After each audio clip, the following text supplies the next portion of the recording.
Welcome back to my YouTube channel. I hope आप सभी अच्छे होंगे। फर्स्टली मैं आपको सभी को थैंक यू बोलना चाहती हूँ। मेरे चैनल पे 200 प्लस व्यूज़ हो चुके हैं, वो भी आप सबकी वजह से, आप सबके सपोर्ट और प्यार की वजह से। मैं तहे दिल से आप सबका शुक्रिया करती हूँ। एंड सेकेंडली मेरे चैनल पे बहुत जल्दी 2000 सब्सक्राइबर भी होने वाले हैं, वो भी आपकी ही देन है, वो भी आप सबका सपोर्ट ही है। So keep loving my channel, keep supporting me and sharing my channel to all your friends जो भी हैं। एंड आई होप आप सभी को कोई प्रॉब्लम नहीं आ रही होगी अपने सब्जेक्ट्स को पढ़ने में, जो आपके ग्रेजुएशंस के सब्जेक्ट हैं। और मैं ट्राई करूँगी जो अदर सब्जेक्ट्स रहते हैं मैं उन पे भी वीडियो कवर अप कर पाऊँ जैसे मुझे टाइम मिलता है। तो अभी के लिए मैं कुछ एक नया कंसेप्ट लाई हूँ, मैंने थोड़ा सा डिफरेंट करने के लिए सोचा है। आई होप आप सबको अच्छा लगेगा।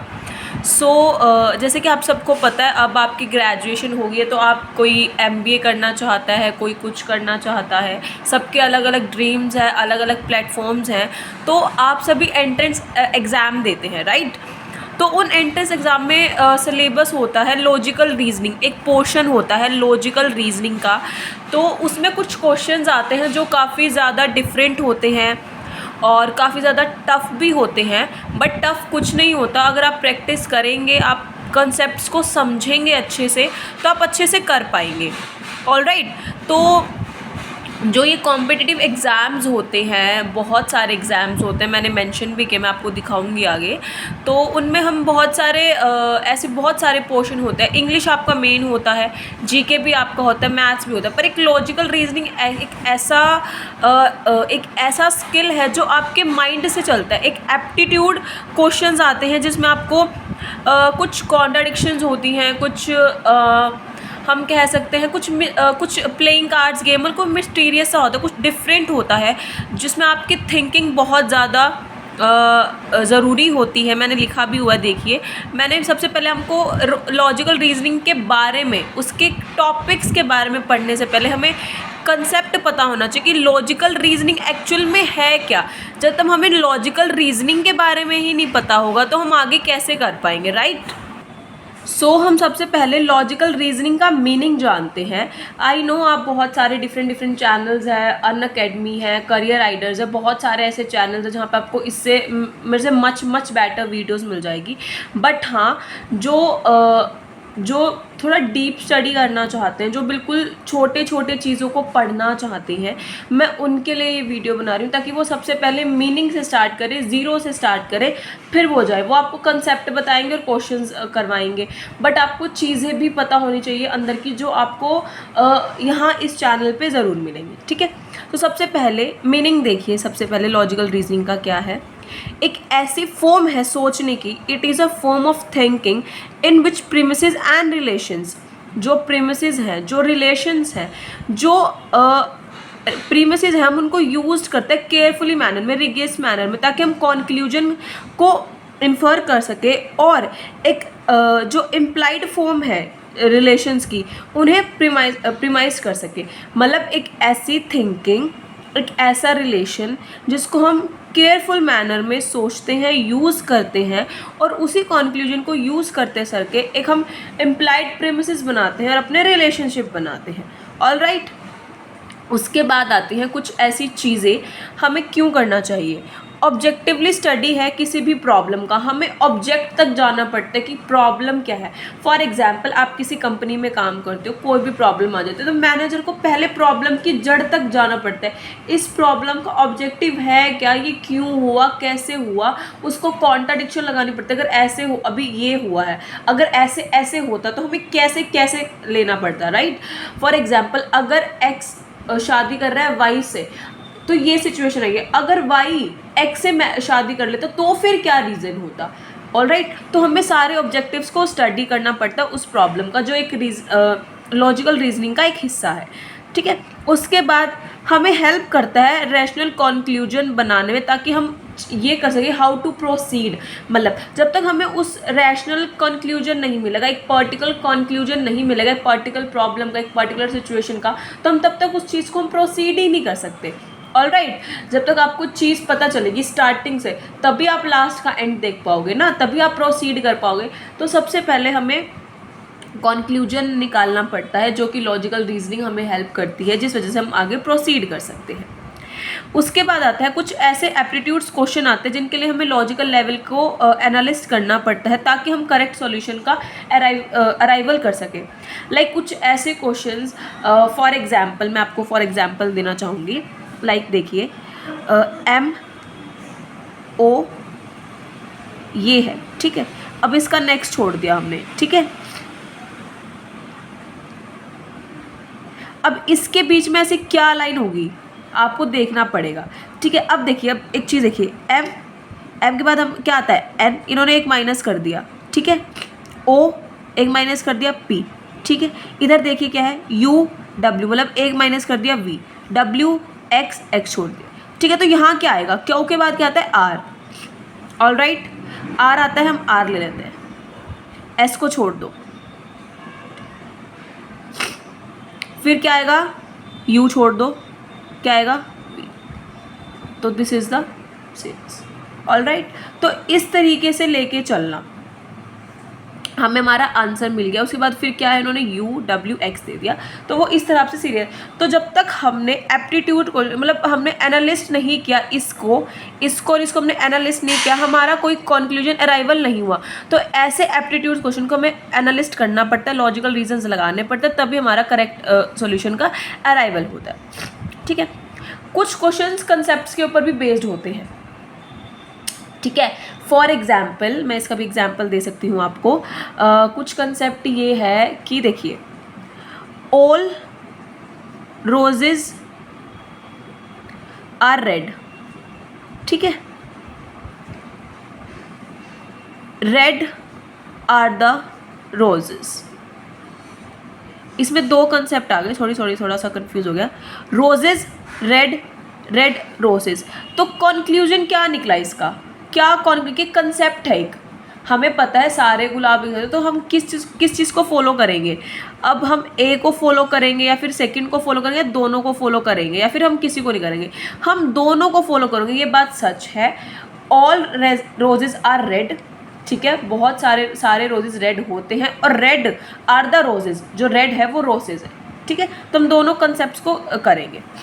Now some from the box of thinking ones, कुछ ऐसे भी होते हैं जहाँ से हमें थिंकिंग वन से सोचना पड़ता है, मतलब हमारे सीधा हमें माइंड से कंसेप्ट खुद से लगाना पड़ता है, हमें कुछ कॉन्ट्राडिक्शंस खुद से भी अप्लाई करनी पड़ती हैं। अब हमारे पास नेक्स्ट टॉपिक है best methods how to learn logical reasoning. अब हम लॉजिकल रीजनिंग को याद कैसे कर सकते हैं। कुछ क्वेश्चन होते हैं कि मैम आपने हमें कंसेप्ट तो समझा दिया, क्वेश्चंस करा दिए, पर हम याद कैसे करें, खुद से कैसे करें, लाइक इस तरह से होता है। तो सबसे पहले डिफ्रेंशिएट करना सीखो कि ऑब्जर्वेशन क्या है, इन्फीरियर्स क्या है। आपको पता होना चाहिए कि हमें किस चीज़ को ऑब्जर्व करना है और किस चीज़ को इन्फ्रेंस करना है। जब तक आप इन दोनों चीज़ों में डिफरेंस नहीं समझ पाओगे, आप कभी भी लॉजिकल रीजनिंग नहीं कर पाओगे। आपको ये सोचना चाहिए कि हमें किस चीज़ को ऑब्जर्व करना चाहिए। फॉर एग्जाम्पल, एक कंपनी है, आप एम्प्लॉय को कोई भी टास्क देते हो, ठीक है, तो आप उसको ऑब्जर्व करोगे, ऑलराइट। जब तक ऑब्जर्व नहीं करोगे तब तक आपको उस चीज़ के बारे में पता कैसे चलेगा, उसके बिहाफ पे आप डिसीजंस कैसे लोगे।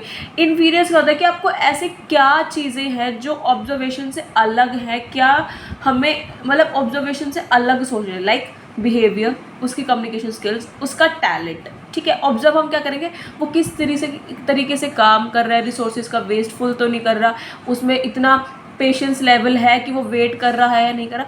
इस तरीके से ऑब्जर्वेशन एंड इन्फीरियर्स एक अलग अलग चीज़ें हैं जो आपको डिफ्रेंशिएट करनी आनी चाहिए। नेक्स्ट हमें क्या करना चाहिए लॉजिकल रीजनिंग को याद करने के लिए, बेस्ट मेथड क्या रहेगा इसके लिए, make logical conclusions by thinking in conditional statements. कोई कंडीशनल स्टेटमेंट है, उसमें आपको लॉजिकल के कॉन्क्लूजन सोच रही है। लॉजिकल मतलब मेक ऐसे कॉन्क्लूजन होता कि जो कंडीशनल सिचुएशन है उनको कुछ ऐसा सोचो। कंडीशनल स्टेटमेंट क्या आएगी कि ये कंडीशन रख दी है कि कंपनी की एक कंडीशन है कि हर एक एम्प्लॉय को पर डे 1000 यूनिट्स बनानी है। It is a condition statement, ये कंडीशन है।